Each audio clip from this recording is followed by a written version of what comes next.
anyone that has had back surgery that's like, that's the best thing I ever did. Everyone, like Daniel Cormier, UFC champion, you know, he has such restrictive rules on stem cells. People are going overseas and other countries to do it.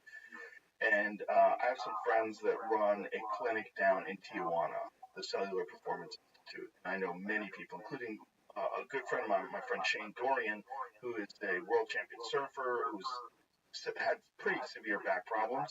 He went there, and they're injecting directly into the discs. And there's a very strict protocol of recovery. You're not doing anything physical for like a couple of months after that. You can walk.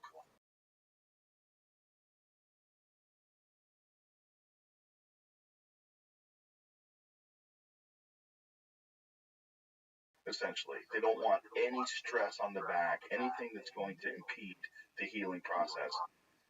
He said within 6 months after that, all of the issues that he had went away. Wow. Like getting up in the morning, it was always like, oh, just stiff. No stiff. Like a new back now. Wow. Wild. Yeah. Wow. And you could do that again, and you could do it again, and you could do it again. Like, it's not like a thing you could only do once, right? It's not like a surgery that they're going to go in and remove part of your disc. So they do that, the discectomy, they'll take a chunk of your disc out that's pressing against the nerve. But now guess what? Now you have less disc tissue. You have less cushioning between your spinal column, which is not good. And this is a way that they're doing now that seems to work. And it's certainly at least worth a try, you know, for people that are considering something that can have life-changing effects. Yeah, I mean, whenever I sneeze, I have back pain, tilting over a sink, putting on my underwear, but I live with it. Like, I'm strong. I'm, you know, the strongest I've ever been. I'm in, you know, good shape. But it is sort of my Achilles heel. Do you ever do windmills, like kettlebell windmills? Oh, another phenomenal lower back exercise. Great for the entire core, but it's you clean and press a kettlebell, and then you turn to the side with so if I'm holding the kettlebell up with my right arm, my left foot would be pointed that way with your knee bent, and you drop down like this. Whoa, yeah. All the way up like that. And so on both sides, it's strengthening all the supporting muscles around your spine, and it gives you much range of motion. I can feel things sort of pop and move and twist around when I do it. It's great. Whoa. Love it. Yeah. Phenomenal. I'm going to do that. Yeah. Turkish get-ups. Another one. Do you ever do those? Nah. Not a very sexy exercise, but phenomenal for your core and just your overall ability to move things. You know, because it strengthens all of the connecting areas. Instead of strengthening different specific muscle groups, it really is working on strengthening all the weaknesses in your system. You know how Turkish get-up works? Yeah. So you're lying flat on your back, you press it up, you sit up, you get to one knee, you post the other knee, you get up, you stand up straight, and then you lower yourself back the same way. Very, very difficult exercise. Difficult to do, but phenomenal for the whole thing. Wow. And I think one of the problems that people have when it comes to weightlifting and developing problems, and I've certainly had plenty, is that you're overloading certain muscle groups, and then all the stuff that connects things together, the lower back, the neck, all these different issues, they happen because your whole system is not strong uniformly. Like you're developing strong muscle groups like quads, you know, but you know how are the hamstrings? How are the things behind your calves? How are your hip muscles? How's your lower back? Like what's going on? What exercises have you done to make sure that your spine is protected? I find that unilateral movements are really helpful, like Bulgarian split squats. Oh yeah, as painful as those are to do, I find that those help a lot. They don't aggravate my lower back at all. Like I can't barbell squat. I can't really, because my range of motion is now so limited, do like leg presses like on the machine. Your range of motion for your back? Well, do leg presses. It's just limited in the sense that like I don't know the terminology, but it's like hip mobility or something. Like my legs only get to a certain point where I get that butt wink thing, you know, like my lower back starts curving upwards on the leg press, and it's like strain. Do you do slant board exercises? No, I don't know. What is that? Okay. There's a guy called the Slant Board Guy that made this dope product, and one of the things I love about his, go to Slant Board Guy's page. One thing I love about his is his has these little hooks on the side where you can add bands to it as well. Well, And so what a slant board is a board that you do squats on where the back of it is raised, so your toes are pointing down, your heels are pointing up. And what this allows you to do is get a very deep bend of the knees. And you get your knees that push out over your toes, and you really lower, ass to heel. And what I do with those, I have that one at home. So you can do this. They're doing it with different exercises here. These are just calf strengthening exercises. I do them with body weight squats, and one of the things I do is goblet squats. I have very strong legs, but I never do deadlifts, and I never do like regular squats. The heaviest thing I squat with is 100-pound kettlebell. So I hold a 100-pound kettlebell in front of me, and then I do goblet squats on that. And what that does is it strengthens. When you have a heavy weight, like a 100-pound kettlebell, and you're holding it in this position, just to hold it there, your whole body wants to go forward, right? Because it's all this weight out in front of you. So you're stabilizing it with your lower back, you're stabilizing with your abs, and then you're dropping down very deep into this body weight squat, and then up for this goblet squat. And I do it on the slant board. Phenomenal, and it doesn't put a lot of strain on your back. That's awesome. I've noticed that front squats, or maybe I guess I've used dumbbells to do goblet. Those are great too. Yeah. A lot less load on the spine. So that's helped me a lot too. It's really hard to do. Yeah, this is right here.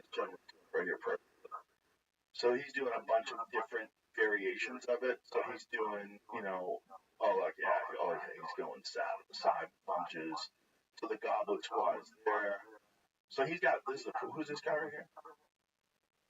Oh, it's on the Slant Board Guy's channel. So Slant Board Guy, like I said, he sent me that, and he's been doing this. He made these quite a long time ago, and I think it's just a phenomenal piece of exercise equipment that I have in every gym. I have here, I have miles. That's freaking awesome. Yeah. Yeah, I mean, fitness is a huge part of my life, but it's I've been limited the past decade because of the back. Yeah. After this podcast, I'm gonna take you next door and show you that reverse hype, and you get to experience that DEX. Yeah, just those two things alone, I think, will provide you tremendous relief. So excited. And the DEX you just have in your house, simple, easy to set up. I'm so down. Yeah. I mean, there's a lot that I obviously don't know, but I know what I know, and I know that from a nutritional standpoint, from an environmental exposure standpoint, your average American today is inflicting self-harm unwittingly on a daily basis. Yeah. Via the foods, via the exposures. Yeah, we're just constantly taking in things that give us information. Yeah, and our circadian rhythms are all dysregulated. We're more sedentary than we've ever been. We're exposed to, I believe it was the Environmental Working Group identified 217 industrial chemicals in cord blood, pregnant women who are being exposed, from every which way. And it's not necessarily that it's like one compound that's causing all of our problems, but it's cumulative injury. It's like our bodies are resilient, but they can only contend with much. So you throw all these exposures against the backdrop of widespread nutrient deficiency,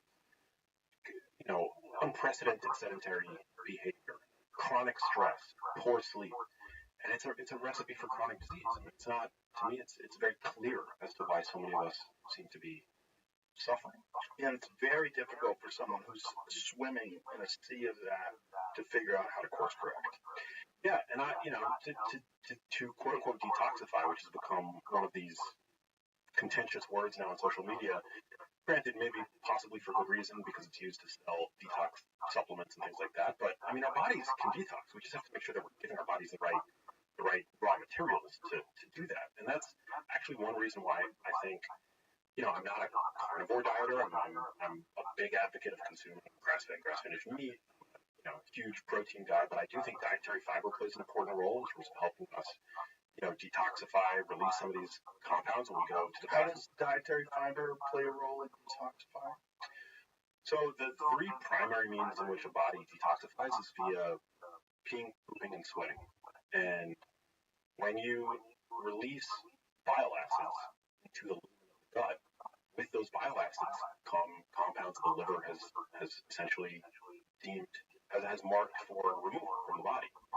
And fiber, dietary fiber, soluble fiber, specifically, sequesters these bile acids, and because they're absorbed by the soluble fiber, they disallow reabsorption, and so you poop them out. That's one of the reasons. That's actually the mechanism by which soluble fiber can reduce LDL cholesterol, ApoB, because it sequesters bile acids, which your liver creates using cholesterol, and so you essentially like poop out lipids, toxins. I mean, if you're not pooping on a regular basis, you're harboring toxins. That's why I think that's probably one of the mechanisms by which fiber seems to be so consistently associated with health span, lifespan, and those observations are not necessarily causal. Like there's healthy user bias there. I think, obviously people who eat more fruits and vegetables today, they likely have other healthy dietary and lifestyle habits. Like that's clear, right? But I do think there's a mechanism for fiber to help remove some of these toxins and the like. And is the idea behind that mechanism that fiber encourages defecation? Fiber, the soluble fiber, like traps. Basically, bile acids get released to the gut, which help break down fats, right? You need these compounds to break down and assimilate fats from your diet, right? But there's a very small, I believe it's at the end of the small intestine, where these acids essentially would otherwise get reabsorbed, but because they're trapped by the soluble gel form fiber, they get passed. And so how is that different than what would happen if you just ate meat and you have these compounds?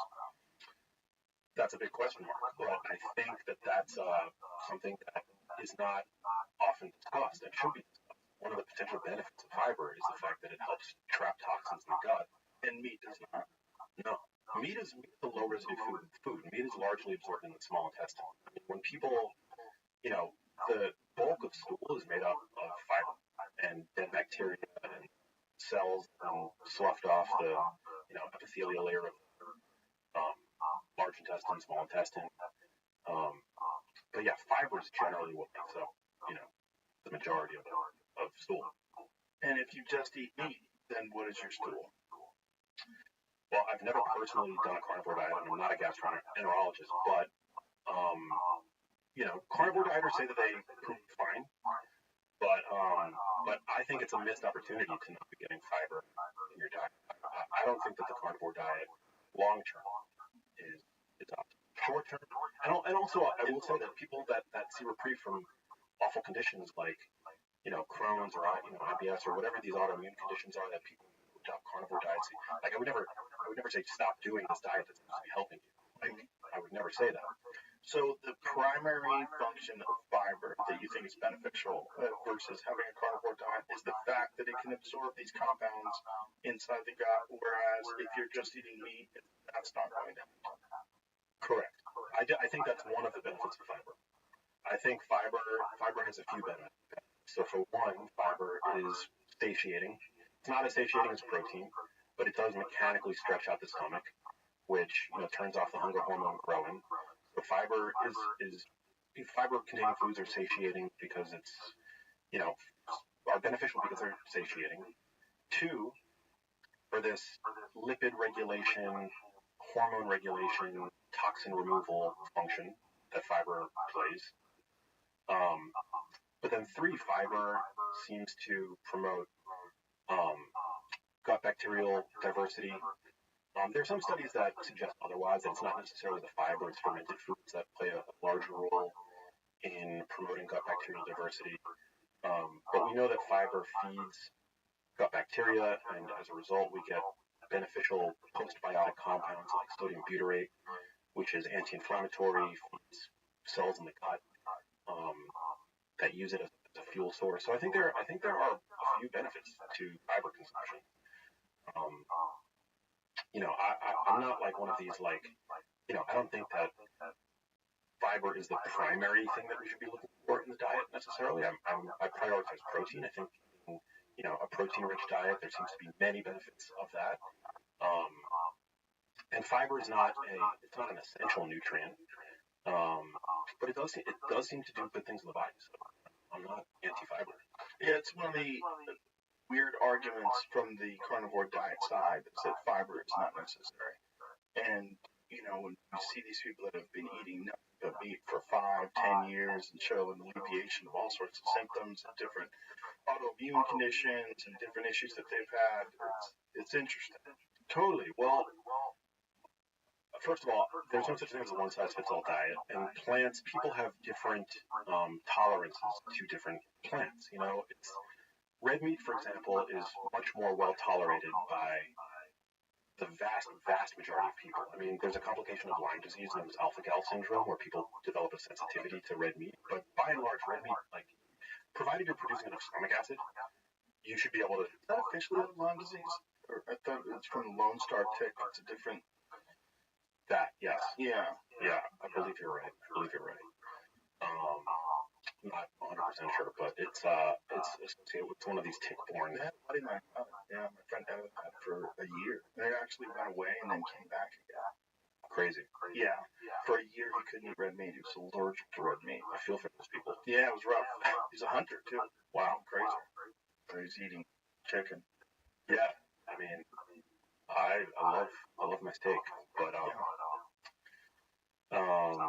so red meat generally very, very well tolerated, chicken very well tolerated, but it's these plant products, these plant items that seem to people have different sensitivities to them. So I wouldn't say you have to eat broccoli, you have to eat spinach. People have different, and we're also today there's widespread gut dysbiosis. So people have problems with their gut. They have immune systems that are not fully competent, as evidenced by the soaring prevalence of autoimmune conditions and allergies and the like today, which I think is attributed to there are many factors that play a role. It could be overuse of antibiotics. It could be the hygiene hypothesis just becomes so sterile as a culture.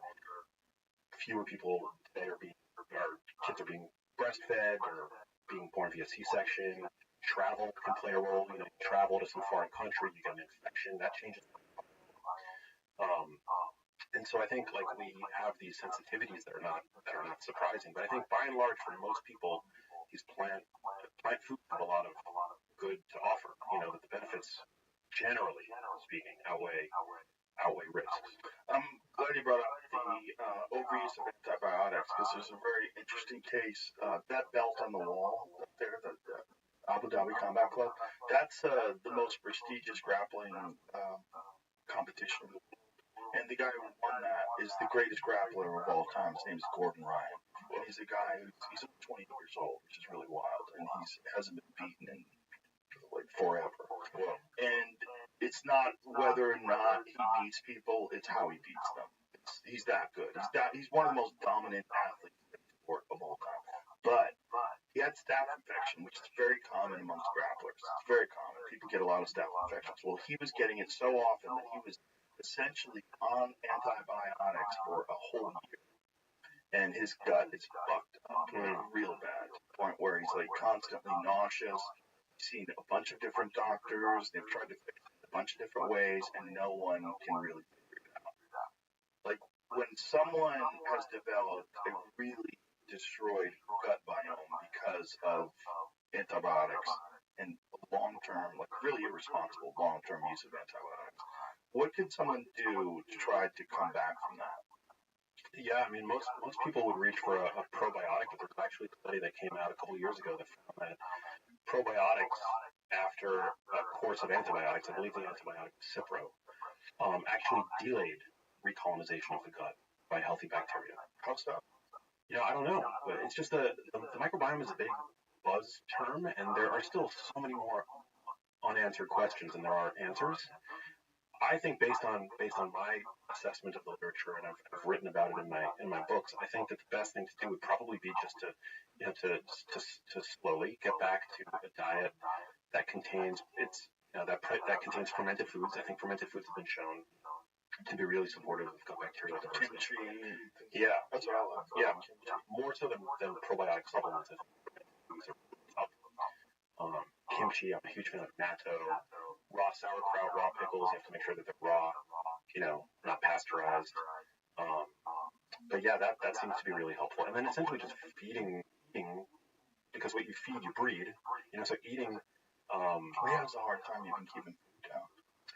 Yeah, like he's in this position where he's like constantly nauseous and he tries to train, gets nauseous while he's training sometimes. That's rough. What would you recommend to someone like that?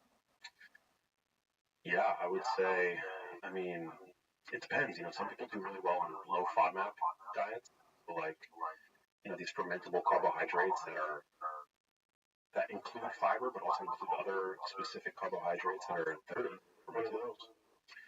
Like there are certain prebiotic carbohydrates that are found just across like throughout the produce section of the supermarket that are usually eliminated when attacking SIBO, bacterial overgrowth in the small intestine. People can Google, like, there's a whole list of, like, it's a low FODMAP diet. Because Gordon has been trying to deal with this for like a couple of years now. Here it is: low FODMAP diet, so vegetables, fruits, dairy, high food FODMAP. And the low stuff is vegetables like eggplants, green beans, bok choy, bell peppers, fruits, cantaloupe, cake. Okay, so all sorts of different things that you can eat that can potentially help you. But yeah, so it's not a bunch of medications, like nothing's helping. I mean, I would probably adopt a low FODMAP diet, and at a certain point, again, I'm just speculating, but so I mean, this could be the worst advice, so don't take with a grain of salt. But I would probably adopt one of those diets, and then, first maybe even like an elimination diet, like a really aggressive one. Because people with serious gut issues, I mean, again, I'm not like a carnivore advocate, but seem to do really well. Yeah. At least in the short term on these carnivore diets. So I would say maybe try something like that. If that is too restrictive, then I would try maybe a low FODMAP diet. But have you ever thought about trying a carnivore diet just to see what's up? I've thought about it.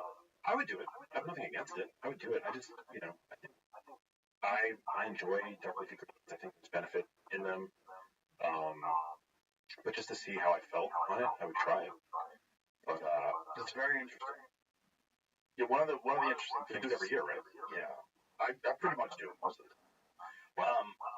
But I'm not strict. I'll eat fruit. I certainly like kimchi. I like to eat kimchi and steak together. It's like a nice combination. But most of my meals are meat. The vast majority, 85-90% of my meals are meat. And it's like the regulation of my energy level is incredible. It's just changed everything. Like I used to get tired in the afternoon. It used to be like the afternoon, I'd be like, oh, then I have to power through, get a cup of coffee, wake up, figure out, and then go to a show. That's not the case anymore. Like I'm wide awake all day long. It's very different. It's very different in when you eliminate essentially most carbohydrates from your diet, and then your body starts to produce glucose via gluconeogenesis through absorption of protein, meat. The whole thing changes. Like you have like a steady, manageable level of energy throughout the entire day. And cognitively, it's been one of the best things I've ever done. When I first started doing it again, I'd gotten off of it for a while, and I first started doing it again. All of a sudden, I was like, Jesus Christ, I have like an extra gear in my brain. It's like conversationally, it's like for podcasting for me, I found it very beneficial. That's awesome. Yeah, again, you said like there's no like one size fits all. Yeah, for me that seems to work.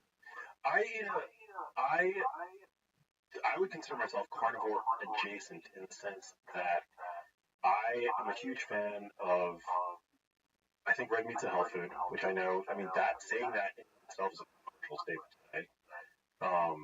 I take a very protein forward approach with my diet. Like I think that protein, there are many benefits to prioritizing protein. It's the most satiating macronutrient. You've got a 6-fold higher thermic effect of eating protein as compared to carbs and fat. Obviously your body is made of protein. It supports muscle protein synthesis. It halts muscle protein. There's so many benefits to protein, which I do. But I do think that, like dark leafy greens, for example, is known to be one of the most nutrient-dense forms of produce because of its low calorie density, and it's a great source of vitamin C, folate, but also I think dark leafy greens. I mean, take kale. Kale is the top source of these carotenoids called lutein and zeaxanthin, which we know directly support eye health and brain health. And so I don't see a reason to deprive myself of these greens that I know have these compounds that literally migrate up to the brain where they help to reduce oxidative stress. They might even improve cognitive function and the like. I think the arguments against eating those to me always are like some of the silliest. Is that plants are producing chemicals to avoid predation, Yeah. and that these phytochemicals are bad for you. Like, Jesus Christ, in a world today where there's so much that's bad for you, to concentrate on salad, Yeah. it seems fucking crazy. I don't think anybody's dying from salad. You know, I don't think you should live off salad. And everybody that I know that tries to eat only vegetables winds up feeling like shit. And there's only a few exceptions to that. And again, there's no one size fits all diet. But the people that I know that have gone into a vegan diet, almost all of them get bad blood work. Oh yeah. And they try to figure out what's wrong, and then many of them try to supplement, and then one day they'll have a piece of salmon and feel like their body just returned on. And then they go, "Oh, okay, I gotta stop doing this." I hear that all the time. Yeah, veganism is a psyop to me. It's an ideology. It's an ideology just like any other cult. And once you become a part of that, you lose all objectivity, and you're no longer willing to talk about these things in a rational way. You're defending your religion. Yeah. I think one thing that's really interesting is that, you know, even within the nutritional orthodoxy, saturated fat still continues to be demonized, right? But only 3% of the saturated fat that your average American ingests comes from steak, comes from meat. The vast majority of saturated, like if you were just to accept saturated fat as the worst dietary nutrient one might ingest, by the way, that's a psyop. That, yeah, literally from the sugar company. Because saturated fat isn't a fat. Like, are we talking about saturated fat in dairy? Because that seems to have no negative cardiovascular impact, right? But 3% comes from red meat, excluding mixed dishes. The vast majority of saturated fat that your average American ingests comes from desserts, comes from mixed dishes like pizza, lasagna, egg rolls, things like that. Dairy. Yeah. But it's like we've demonized steak, right? Which is like one of the most nutrient-dense things a person can eat, right? Yeah, we're in a very strange position, this country at least, is with regards to our understanding of what is actually good and not good for you. You know, when I tell people that I eat mostly meat, they're like, "What about your cholesterol?" Like, to try to walk them down the rabbit hole of good cholesterol, bad cholesterol, a balance of cholesterol as it relates to plaque in your arteries. Like, what's really wrong? And is it actual food that most people eat? Is that really what the problem is? Because I doubt that it is. I doubt that it's meat. I doubt that it's eggs. I doubt that that's the problem. And when people are willing to readily consume this processed bullshit on a daily basis, but then demonize steak, I'm like, that is one of the dumbest things that we have become accustomed to. This idea that steak is delicious, but it's ultimately bad for you. Yeah. No, it's we should consume less meat. Bill Gates saying it with a big pot belly. Yeah. Like, Jesus Christ. No, it's crazy. I mean, especially contextually today with you look at health statistics, right? Like 1 in 2 people are almost obese today. 40% of people are obese today. And by the year 2030, half are going to be not just overweight, but clinically obese. Okay. Half of adults today have some degree of insulin resistance, right? We know that 90% of adults have some degree of metabolic dysregulation if you factor in things like waist circumference, low HDL triglycerides, and things like that. And so for a health expert today to demonize any whole food to me is just absurd and actually really unethical. And red meat is again and again it comes up on these lists in the data as one of the most nutrient-dense foods. I mean, it provides the most bioavailable source of iron, right? I mean, iron deficiency anemia is still a major global health problem. problem last I checked, and red meat is the ultimate iron supplement. It's highly bioavailable. It provides zinc. It provides creatine. It provides carnitine, all these really incredible and valuable micronutrients. And again, when talking about steak, that's where 3% of the saturated fat is. So what's wrong with steak? What's the big problem with it from a health standpoint? I don't think there is any. And yet, there's people that will tell you you need to eat less. Yeah. It's like so strange. Like, well, our beef consumption actually over the past few decades has declined. Our chicken consumption has gone up, but we are eating less red meat. And look at our health is trending worse and worse and worse. Where today your average American is largely on a plant-based diet. It's a plant-based diet. It's not a whole foods plant-based diet. I'll concede that. It's a largely ultra-processed plant-based bread and ketchup. yeah. But I mean, it really is a huge problem. And foods like eggs. I mean, there was this like thing where for a while it was like all animal sources are bad. Right? The antidote is to shun all animal source foods, right? But then we started to say, oh wait a minute, fish is actually associated with better health outcomes. So it's like eat more fish. And then the data came out showing us that, oh wait a minute, cholesterol is a nutrient for decades. Actually has no negative downside, no downside with regard to cardiovascular risk. Consuming dietary cholesterol, very little impact on cholesterol, right? And then dairy. Turns out that, oh my God, it's not associated with better health. It's full-fat dairy that seems to be associated with better health. What the hell? Right? Yeah. And so I do think it's just a matter of time before we realize that there is a lot of good to be gained from foods like red meat. But there's so much politicization. Yeah, and then people they sort of cite things like the China study, which is very flawed. Yeah, it's a narrative. It's just a narrative, and I think like insofar as red meat is it's highly nutrient dense, very satiating. It's the perfect antidote to boxed mac and cheese. I mean, how many people for dinner in this country are eating boxed mac and cheese for dinner? Noodles, butter, or margarine, worse.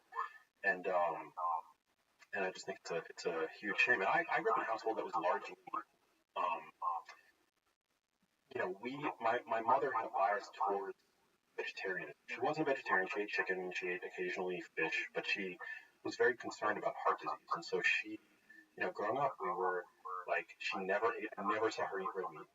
She never ate any eggs. And when she served me my first egg when I was a child, she served me it with a warning to not eat these any significant frequency because they have the potential to clog your arteries. Wow. Yeah. She was silent. She bought into the advice at the time. She didn't have the internet. She was online, but whatever the magazines, the nightly news would share about healthy eating, and certainly whatever the marketing, in the supermarket, as she was pushing her shopping cart around the supermarket aisle, anything with a red heart healthy logo on it would end up in my shopping cart at some point in the kitchen. And so I grew up on a diet that was largely ultra-processed, and mainly I was encouraged to eat low cholesterol, saturated fat diet. I mean, I grew up eating margarine. And I remember the big plastic tub of corn oil always had out by the stove. Yeah. Crazy. Yeah. Crazy they trick people into taking that stuff. And that's also when you like instances of Alzheimer's kick in. Like a lot of that starts to happen right when ultra processed foods get introduced into the American diet. The uptick in Alzheimer's. Yeah, well we now have data. So like even when I wrote my first book, Genius Food, this data hadn't even yet come out yet, but we now see for every 10% increment in ultra-processed food consumption, there's a 25% higher risk of developing Alzheimer's disease. Crazy. Yeah. Crazy. It's like it's the craziest scam to ever get pulled off, that the commonly known foods that people have eaten for eternity, forever, are the ones that are the problem.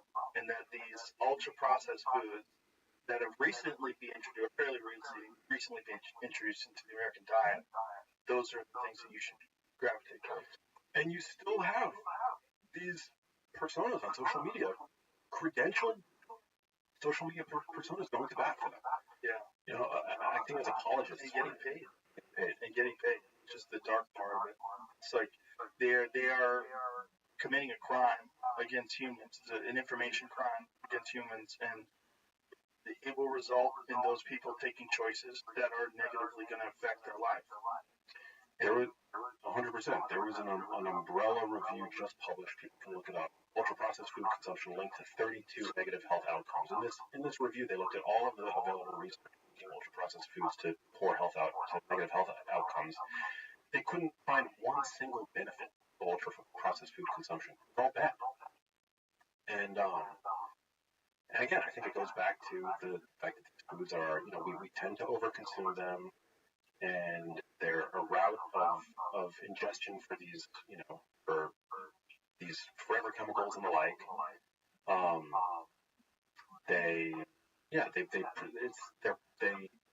It's not good. They drive obesity. They drive insulin resistance when consumed en masse. I'm not saying that you can't consume any. I think, I think it's important to be a pragmatist, and it's not like my diet is 100% free of ultra processed, but we consume too many today.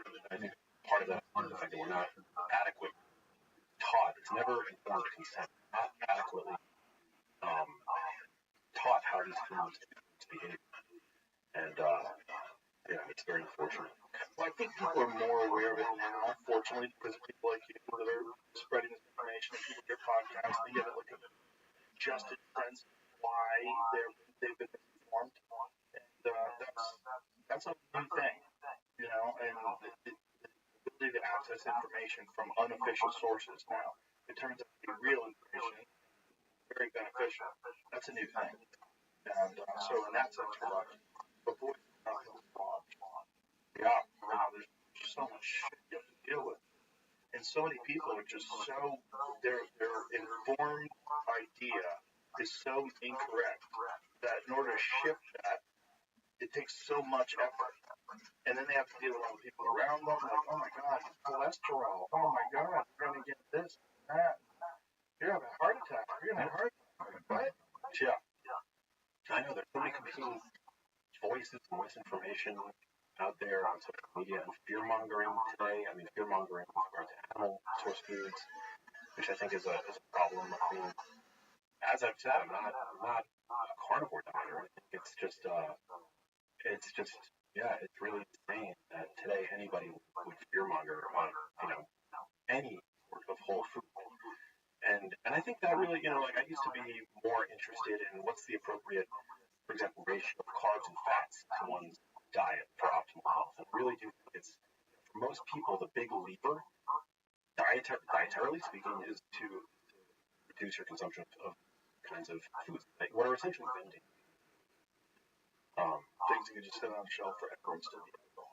Yeah. And there are other tools, I think intermittent fasting is something that a lot of people are talking about today. I think that's like, there's something magic about it, but that can be used as, there are lots of tools at people's disposal. It frustrates me sometimes on social media where you see, people, especially those in the so-called evidence-based community, that get so down on what they're simply not up on. They tend to write these tools off as being trivial, or they'll even talk disparagingly about them. I think whatever tool is at your disposal that you have the ability to use today, I think that's a great thing. The more awareness we have, the better. So, for your documentary, when you're discussing the causes and the what you can do to sort of mitigate the effects, what's the primary concern, and when so you say this is a disease that starts to show itself in middle age or begins, and then by the time you see the symptoms, you're in late stage. Yeah. So it's by the time you present and you're diagnosed with Alzheimer's disease, I think that it's irreversible at that point. So I think the sooner you can get a handle on your risk factors, some of which include nutrition, but also yeah. What was it about that?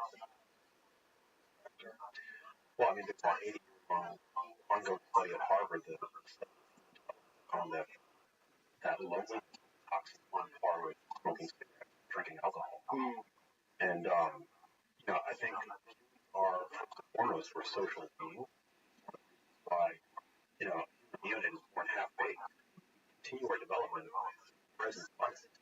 They call it the fourth trimester. Relative to other animals, born with zero capacity to survive.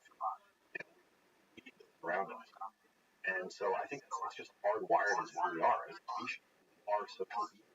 Today, whether it's in cities and remote work or social media, it's taking a huge toll on us from the standpoint of mental health. That creates downstream biochemical consequences. It's not just an emotional phenomenon. Someone actually has a real life health impact. What about exercise in terms of like seeing people who develop Alzheimer's or dementia? How many of those people are sedentary, and how many people develop it that are avid exercise?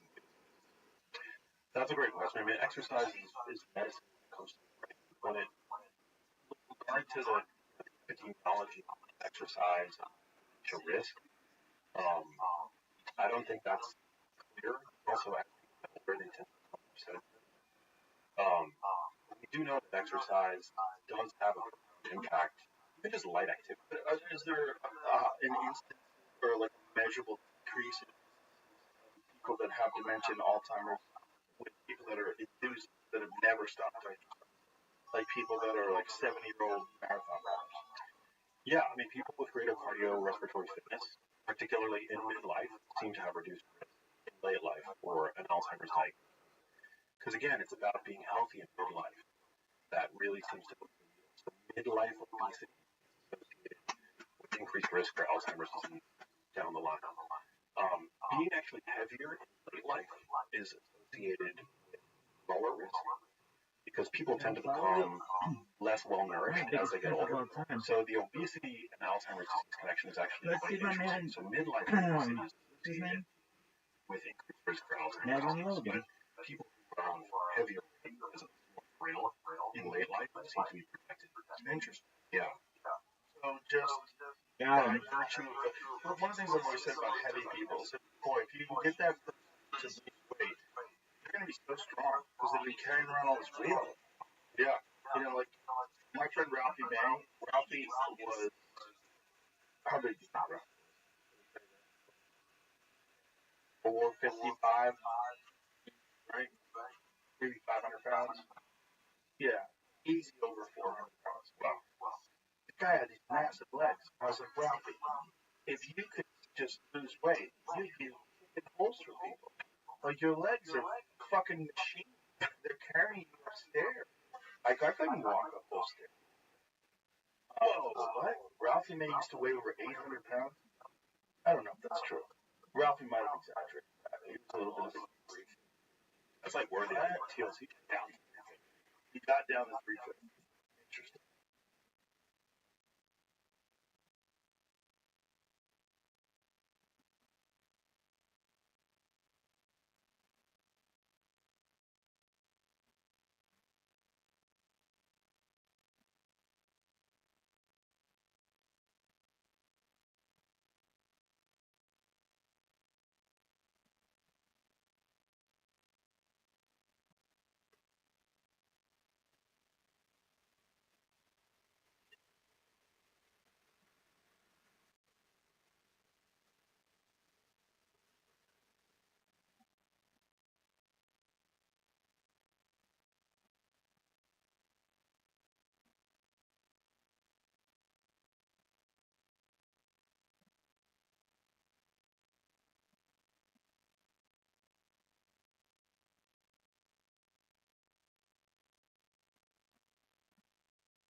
The account has been temporarily suspended. Please check your email for more info. Customer service.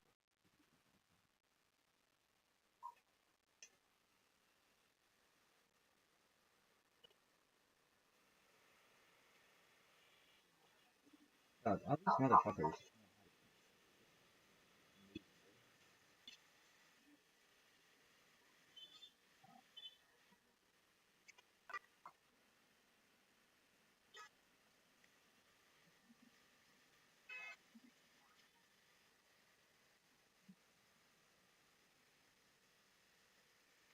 Oh, they got me on this one. Working a night shift.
ideas. Here's the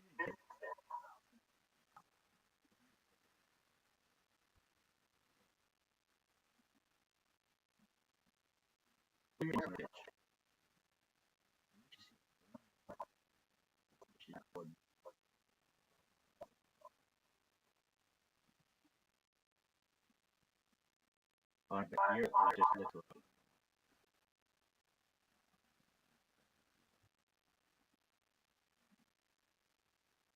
at shit.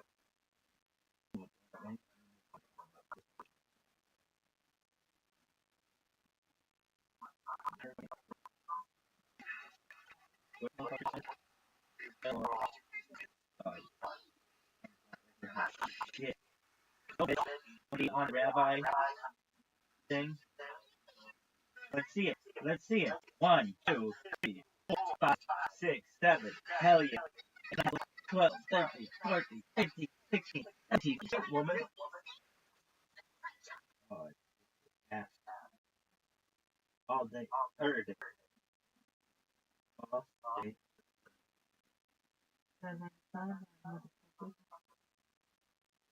Yo, dog. How's that? Shit going.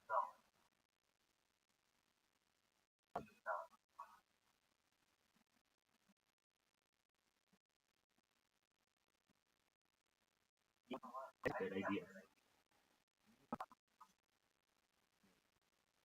I download Snap. Bug. Is it? I don't fucking.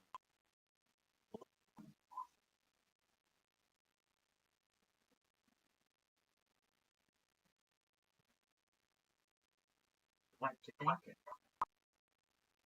Shit. TV. This. Here. No, not what. Sign up.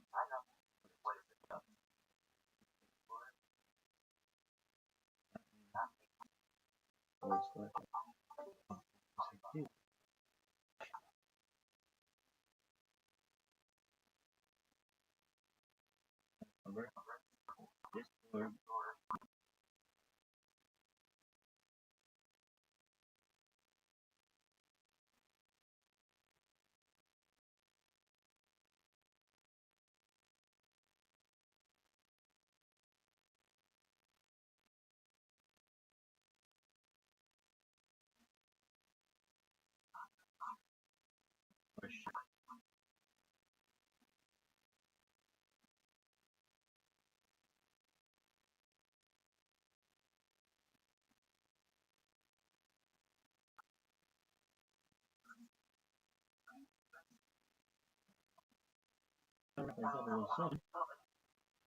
Are you fucking serious?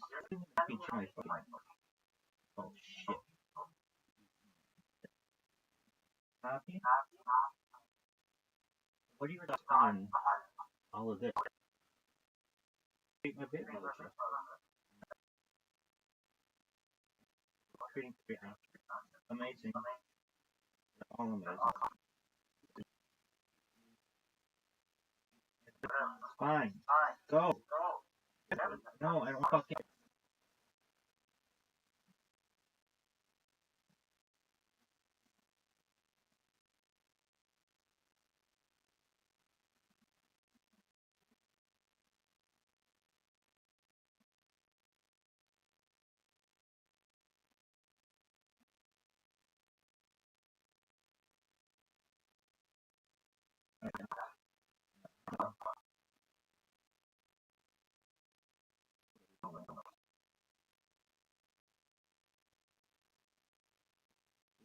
App is so popular in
Oh,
no.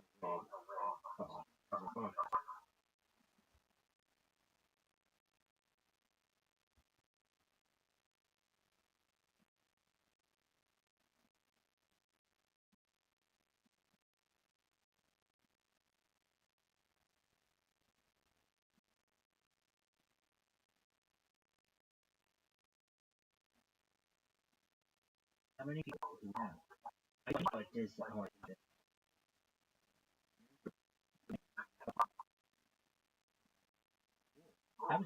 Fuck you. Oh, yeah?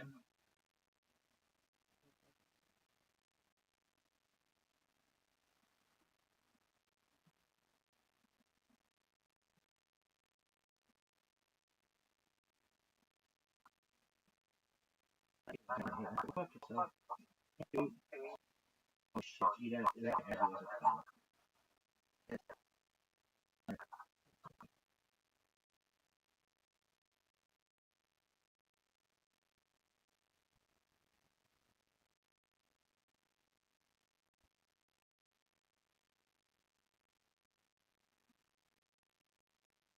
Oh, catch out yourself.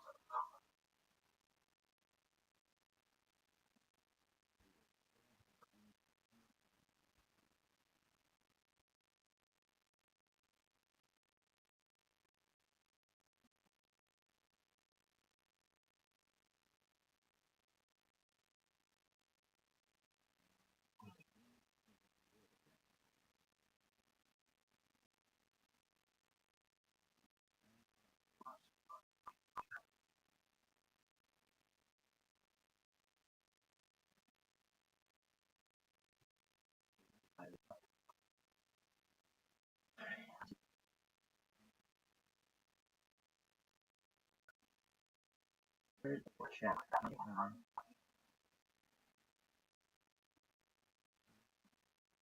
I wonder if it's coming back from this way.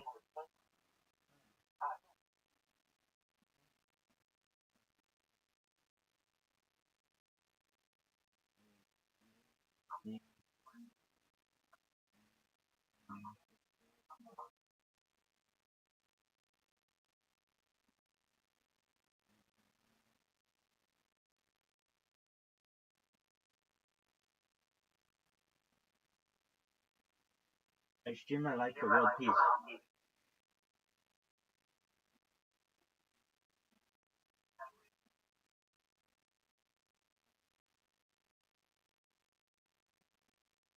This one. What's important?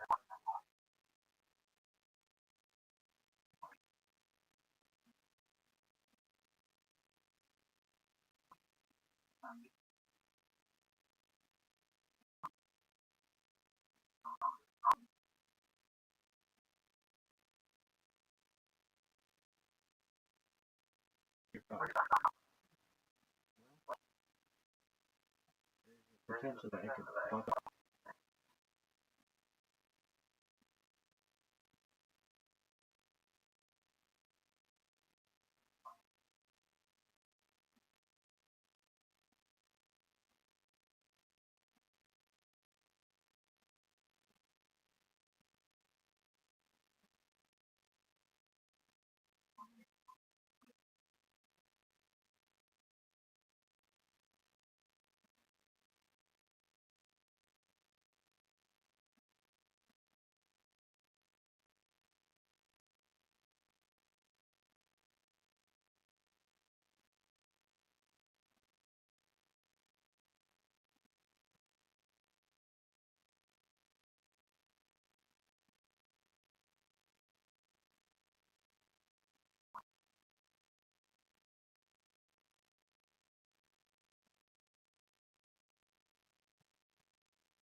Set, I want to be fresh, and then when I'm in these, I'm not fatigued, and it increases the repetitions of a shorter workout. I'm never in a point of control, and strength training they realize that it's kind of like train smarter and harder. For strength, yes, or strength. They'll do really great in extreme high repetitions, like 15 pounds. You know, just trying to blow out those muscles. I don't necessarily think that contributes to strength. You know, I've always thought the rep range, as opposed to our rep range, tends to promote more strength than everything you can rep range. Right. Yeah, I think you can understand. But I don't know how it reconciles because hypertrophy, I've never been all strong, so my work in from a focus hypertrophy, I thought that while you're doing it on every day to it, maybe even hitting failure, you know, less that to promote gain from the most. I mean, like Jack, I just was wrong, and I want to also function.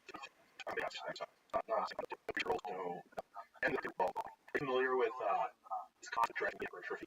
I have, but it's interesting. So obviously, you know, working for a reference, I think what I understand is that when the muscle is lengthened position under load, you can get a lot of lengthened muscles into play, but also really kind of emphasizing the stretching of any move, of any exercise, where it's like in the chest, make sure that you're using that muscle.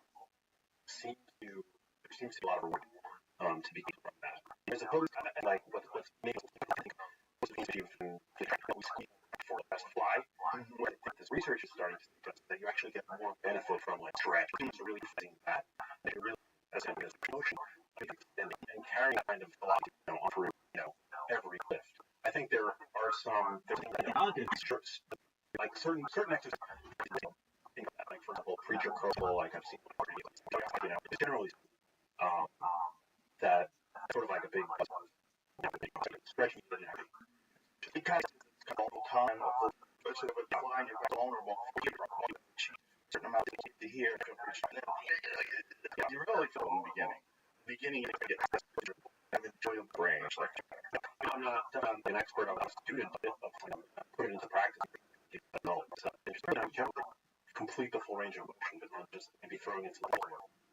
just a few extra reps. And volume hypertrophy. I think that's the mistakes that people make gyms. I think they're lifting with and they take the weight down.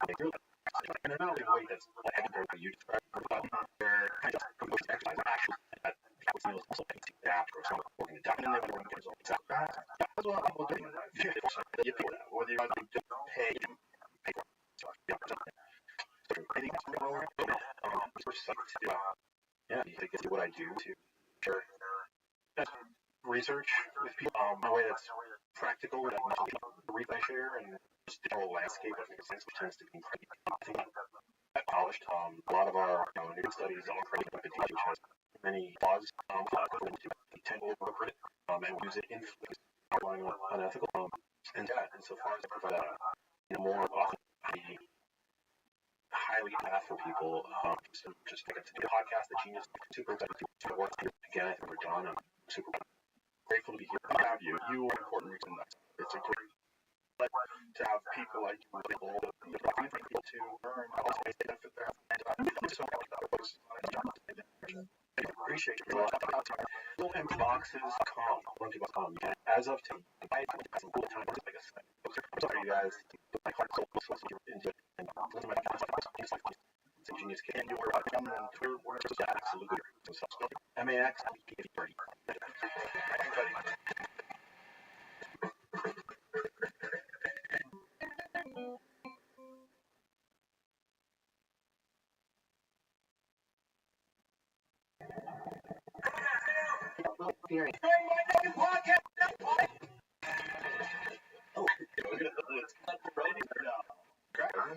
Just get a little confident here.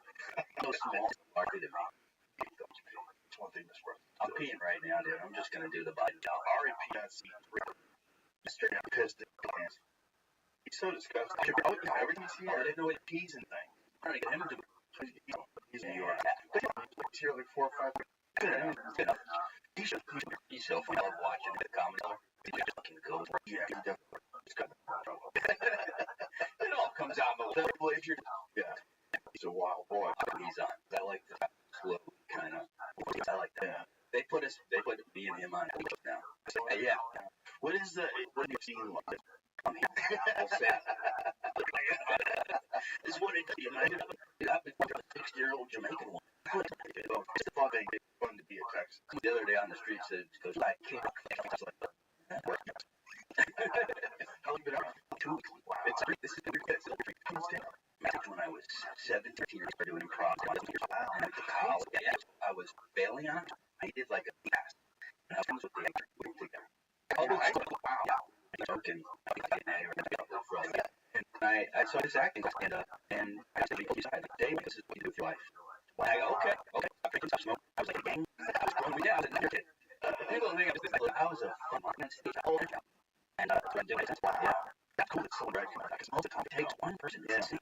It takes one person, that one person literally can change your life. Because it's part of your life. You know what the fuck you're doing. No. And then someone gives you a direction, and they say, hey, you're really good at this. This is your thing. That's, oh my God, I found my thing. Yeah, you go home like, I found my thing. Yeah, he had his classic dance on stage. He's like, he was fine. He was a player. He was taking it north and Connecticut, New Haven to a little days. I just thought the sexiest thing. This guy was like living in the 1920s, real hard. Yeah. And he goes, we're gonna really at ourselves day one. He goes, it's gonna be so bad. Everything you do this, it's gonna be a breed. I told you that to the same stand up. He got messy. So he said, we're gonna go to the silly dances. When I go on practice in the bathroom, just sweating. I've never performed. And I gotta say, you'll be like, where? Until you just have a mental breakdown. And after that, do a little Shakespeare. It's fine. Oh, that's an interesting strategy. Yeah. And they still take you down. You're left up. You're left to get messy. Yeah. And that's why I got this, because I went to your club and I saw Brian Holtzman. And I go, wait a minute, you're allowed to do this? You're allowed to say whatever you want. Brian Holtzman was like a hero of comedians in Los Angeles, but he didn't get good spots. Unfortunately, he put him on really late at the end of the show, and it was wild to watch. You watch like 20, 30 people in the audience, guys saying most hilarious, but horrific things. And he's never got the respect he deserves. I've been Brian for, I guess, around 4 years now. When we first started the store, we were like young hotshots. He was like this young, dark-haired, slick-back, like really interesting guy, like really like same style that he has now. I can't imagine the energy that he has now. It was insane. Oh, he's not just at all. It's like so good. Like some people slow down.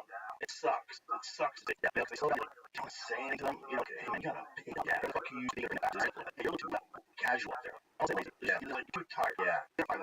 Pulse never that fucking he did a real awesome where he could perform in front of crowds that we haven't seen for so we've got him ahead. In comedy, yes, they get excited him last year. Right? He definitely does. Yeah. That was it. I was in town and then I think there.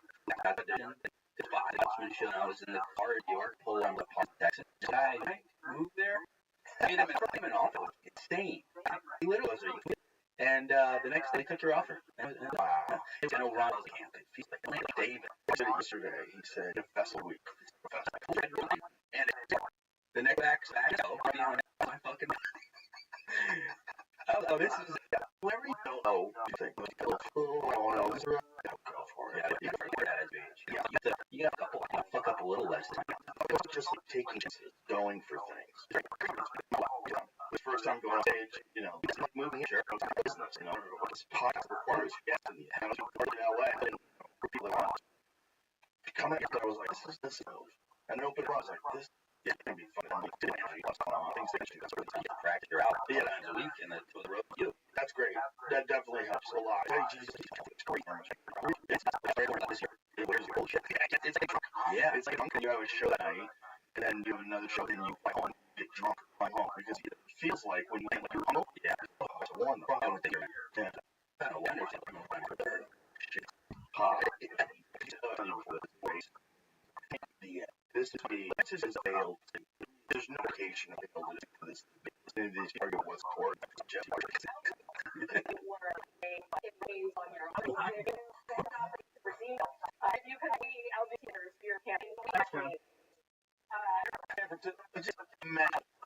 actual right?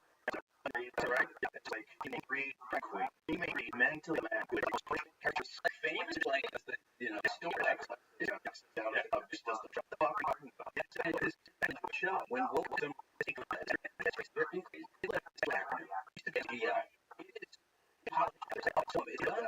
yeah, Trudeau has them all down. 2 AI plus. Plus is like everybody's in it. There's many indigenous. There's 2 spread. My favorite. 2 spread. What the fuck are you? And A, asexual. How in there with the perverts? How in there with people? How in there with fucking guys wearing left on strings and walking straight? How's it? How's it? He's not my friend. Like asexual. And you go up and so am I supposed to get the fuck? Like really? Just like depressed. I don't know. It's fun. And also like.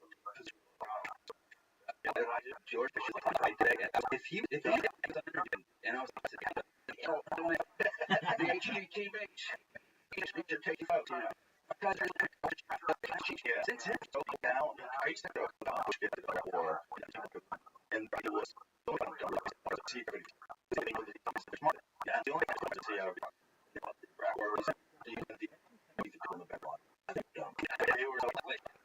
had an idea for years. Year of that. People don't want, which is why they Duncan's as much session with those for Duncan to this area. This is more information. Okay, how now it's about that, I was stuck. Married and then my dad was and so it's when I talk about this experience. I'm like, no, it is. I talk about everything. You heard me talk about the New York Farm was the first time I was no longer physically. It's like you can't we're like, and it's like, when I was saying, I was looking at odds of the day. I was insane. My dad was back. This was 19. That's when it's fire. That's when it's bad. Like you're like you're whatever. Yeah. Middle school friend Josh, and nobody about it. I got cooler. She trying to sleep from short hair because it was no. That's my mom's friend. It was exactly. Yeah. So when I moved to Florida, I've done people and hey, on the door like smoke bongos. I remember high school. Yeah, she just loves fashion over here. This thing like holding Jay was normal. So my friends hiding his mom. You know, really crossed my friend. Man, I think it was 2 AIDS. I remember out of the bar and raised my face on this. That's a turn. There wasn't a case that fallen close. I hear some bang. In there.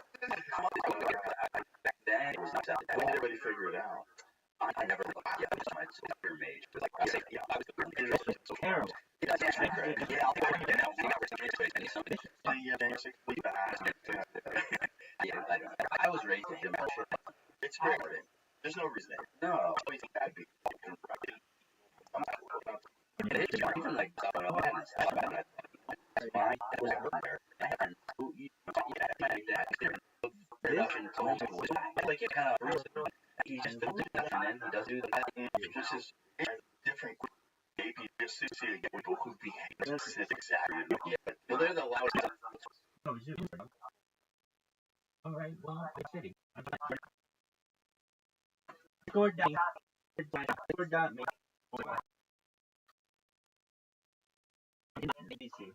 There.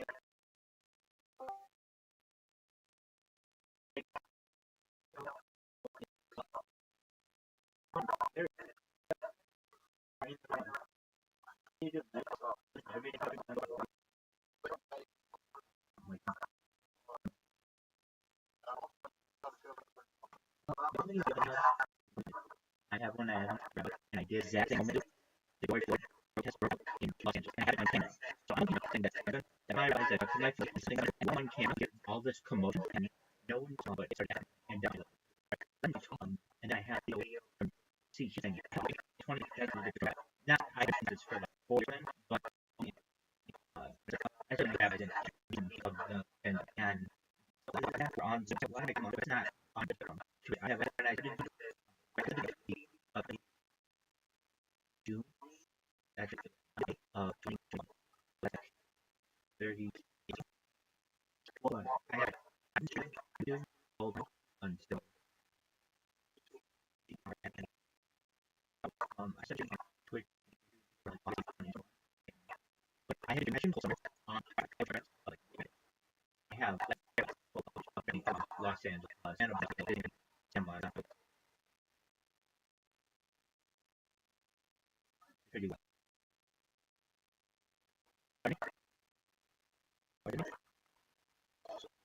Big thing. You know my robot? You know my robot? Yeah, that's true. No, but robots as a kid. Oh, hey, yeah. Did you see my with the jack? You don't get my I watched you. You see button? You see it?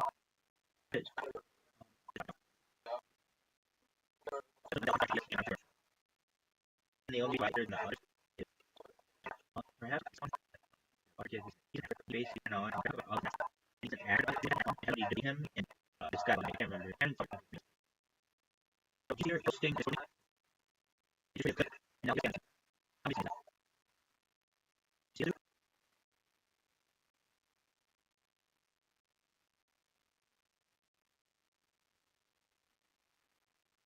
you should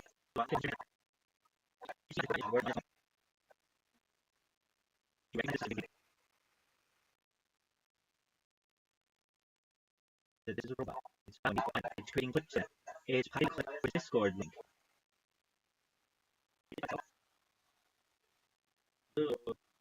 Remember everything about an to make. The bot. You just make the bot.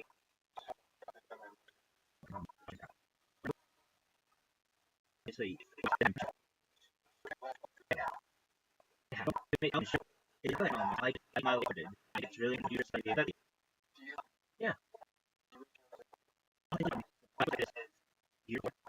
It's like I love it. I think I've ever played. I'm busy with projects. I'm just ever need to develop product.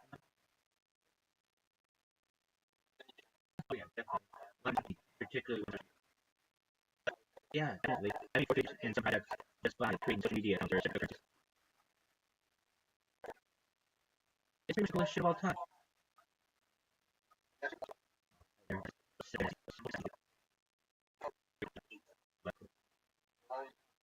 Now, I had it today. Chicken, oh, schnitzel. Oh, you know, that's my favorite, but I really love schnitzel. Schnitzel with some mango sauce. Steak. Steak is my favorite. And I different years at did I understand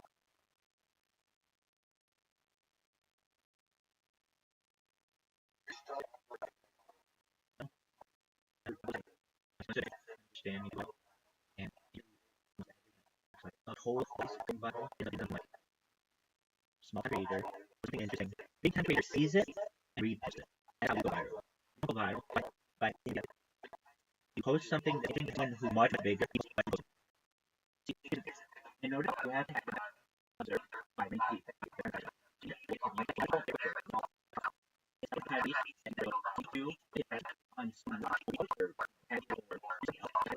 With their people, their audience, a billion people, quickly it has right.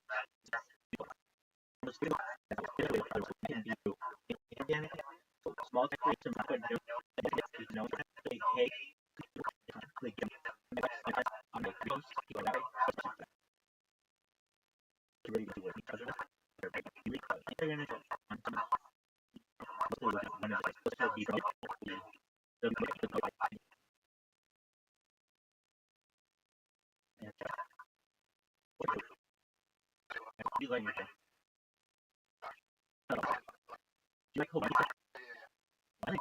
I could literally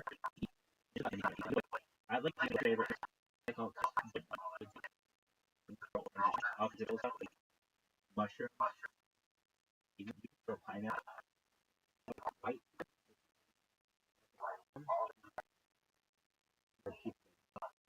I don't but but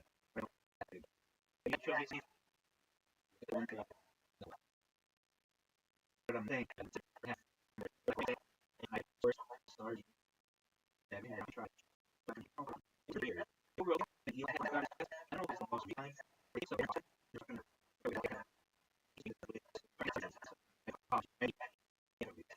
and so the word is fun. And you know,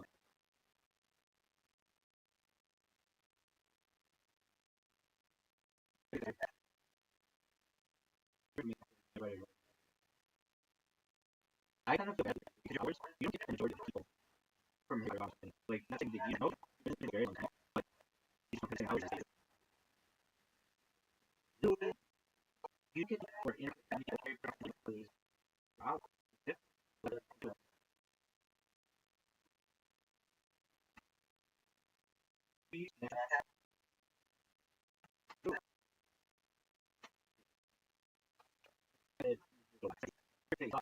you like use it search, just like wonder if you want to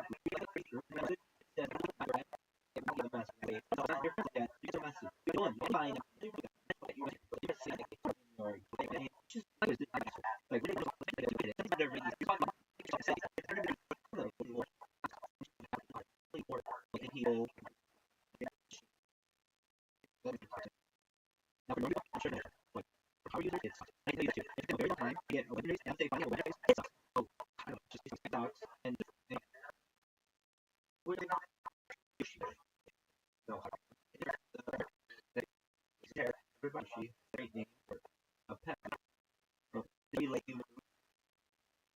I'm not.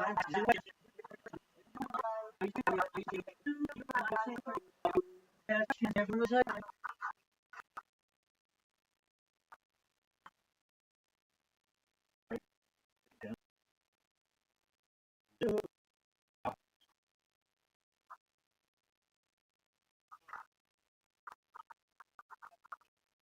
I remember like everybody clean things.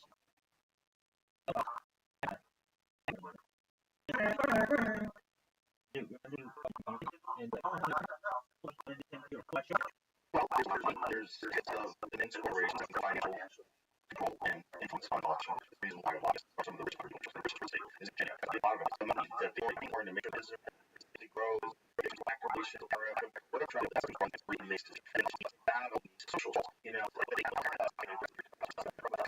that is typically is social. If people get yeah, here's in the world, and then what about is the grand plan? People not into religious and to constantly like you can be open and hey man, take away that. The left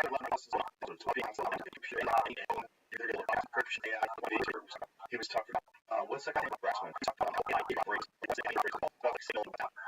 That's not they're going to build your correct things. They'll have to end and doesn't know what country is that and they can do it.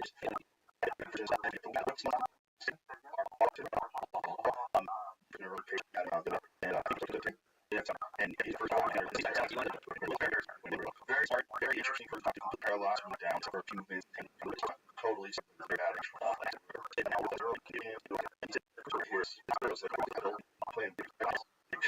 Look right at it, which is pretty cool. That so the one of our oxygen and looks where actually several water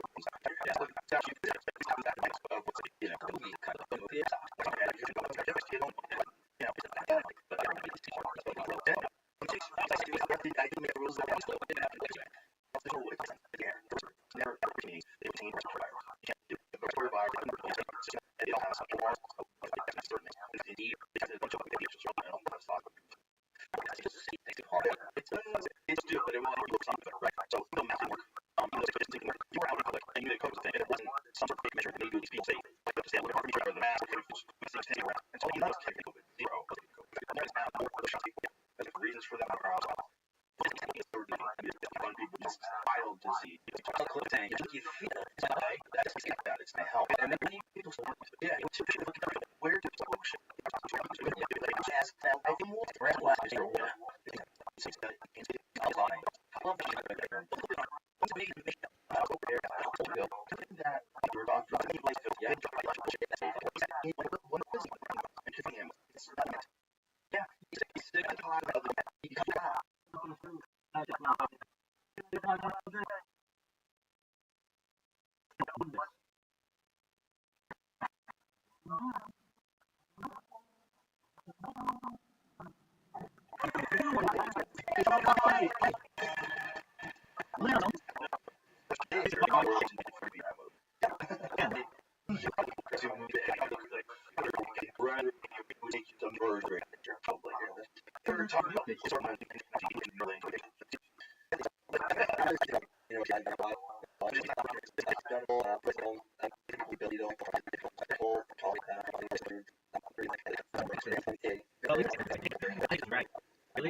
So we're getting signal from and so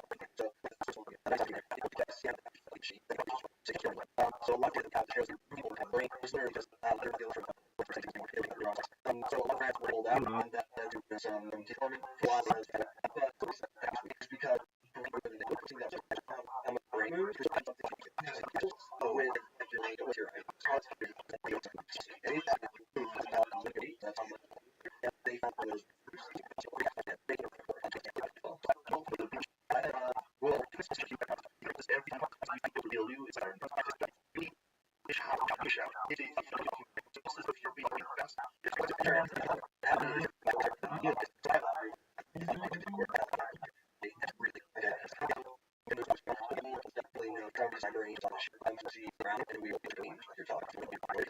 so is and use so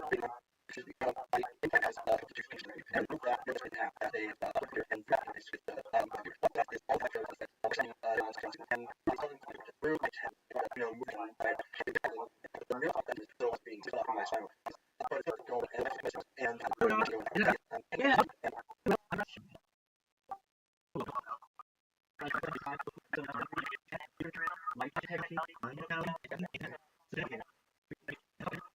This is not kind of the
So you were saying that you were supposed to do this, so you want to try to make a builder and like things over. Can you do it? Can you do that?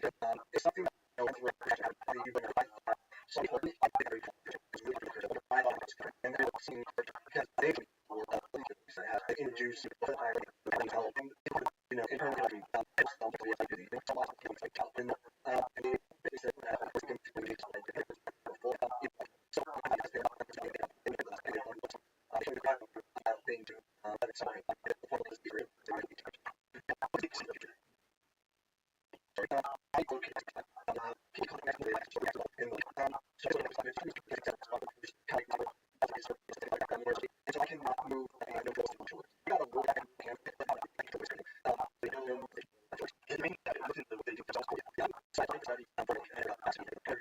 which is kind of what I see for things because I usually don't want to I don't want to sell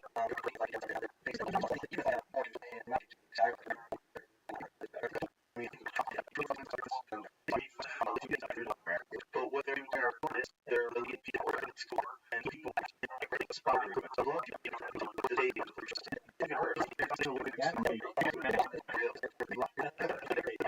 I mean like in all study then also mess up their is there a whole future utilizing technology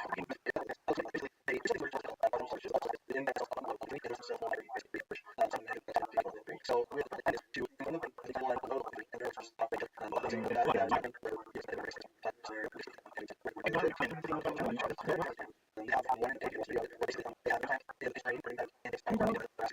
and they have been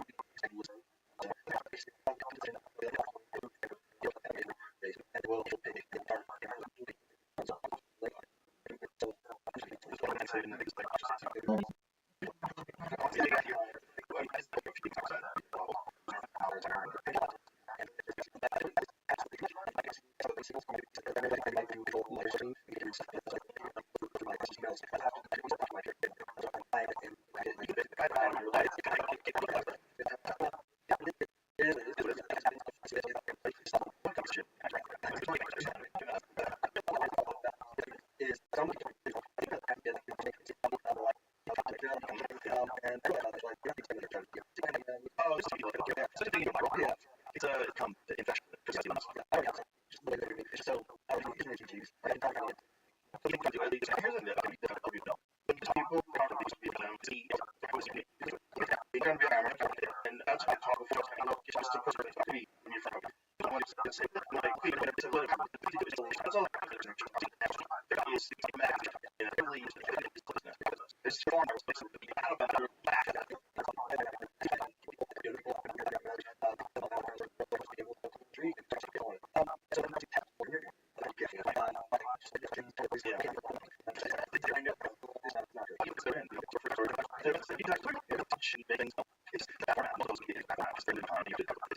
And so that free people to get in there and just be I was with you. It's so kind of now. It's so even just to use that. You are is physical is you start to learn that to use just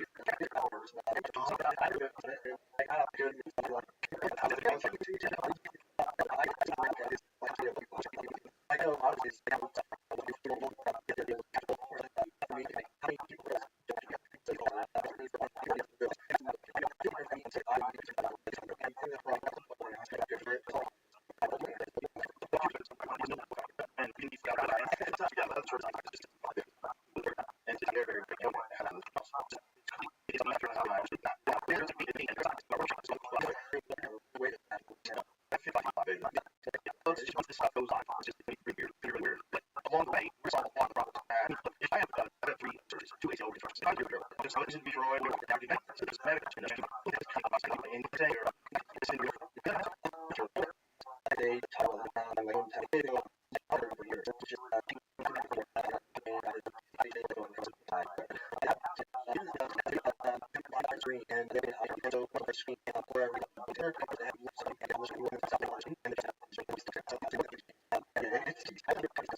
It's not even some sort of a factor. So what is it next in terms of how long long as the study you're on to see to let's do it. It's the same thing to do. I don't know what sounds good. It's sort of like you see a piece. I came and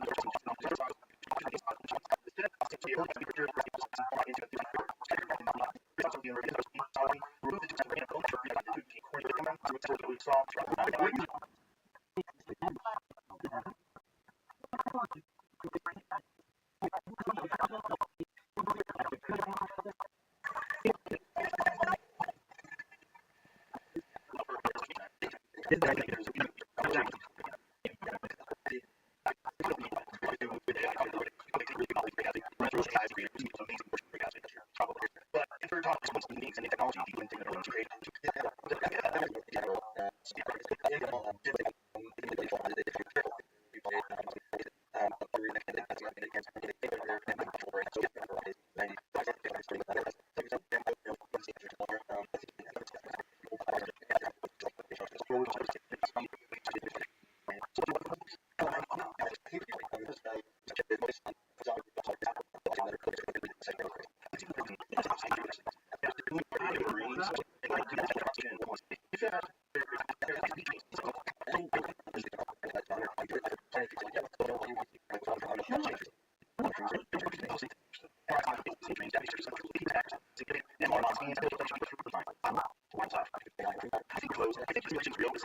Now, I saw the team 5 years now.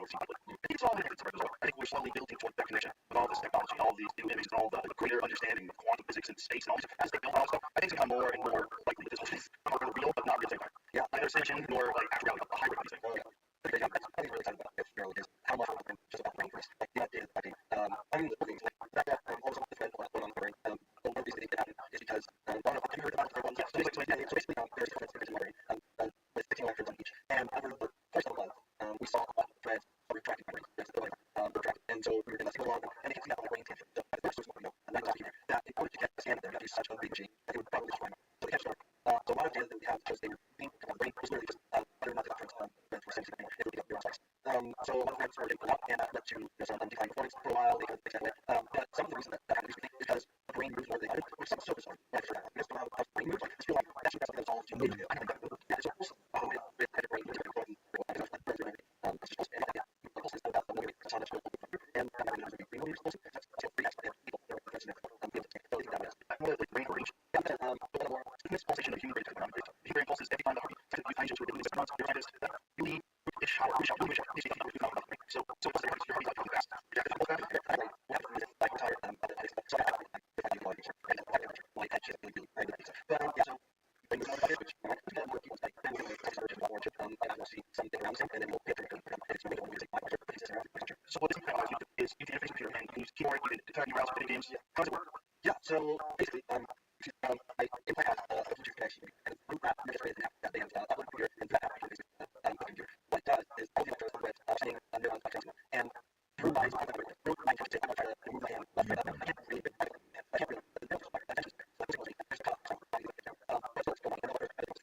I can't really that is taking this and over time is having the contracts to and that transit. So yes, my hand that's necessarily when I want to I can kick off do any sort of motor action to train it clear and that's what I want to do to go left. So it would be like a visual on the screen is your hands left and then they would train that left function that could be anything with Jake to left. Like anything you can do, I think you can have it. So this is facial movements. Yeah, I'm pretty sure I tried no one else very good I started and then we are going to what is what it has to be about basically the temperature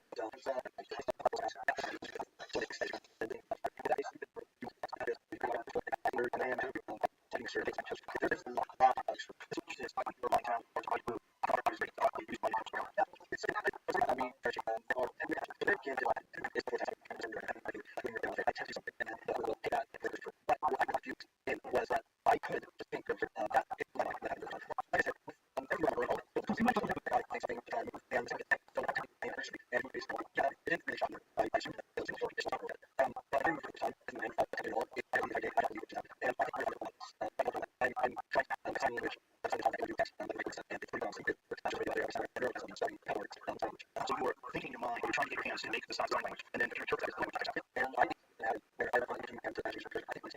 I'm not that happy yet. That's like something usually you can do letters if and so over time it's just be it's like more control in the sense that saying that you were the first people to do this. So people try out, they'll learn. They redo it. Yeah, good. It was something that when the projection happened, I was obviously pretty good at it. I thought that. So initially, I didn't have very good control. It was really hard for me to figure out. I thought my control was because I didn't show ultimately that I didn't see what my break of town, how to come out, and it's hard to interpret it. Because that's something that I did. So I was trying to get out, and they basically had to fix it, which it was better, with a few. So I'm glad because there were we were going to I feel they're going to do they do something and get out. What is the change?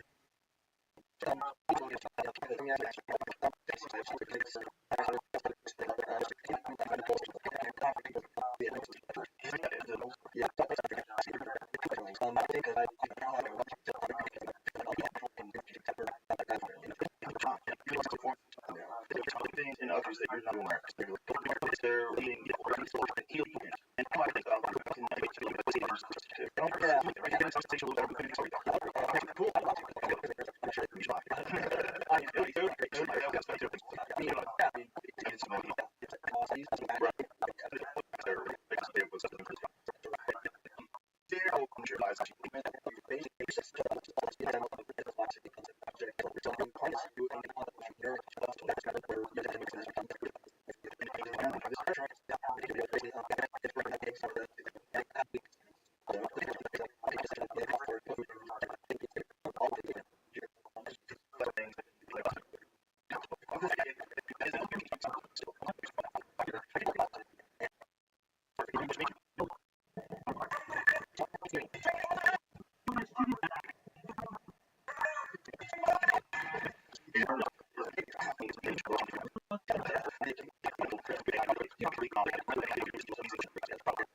think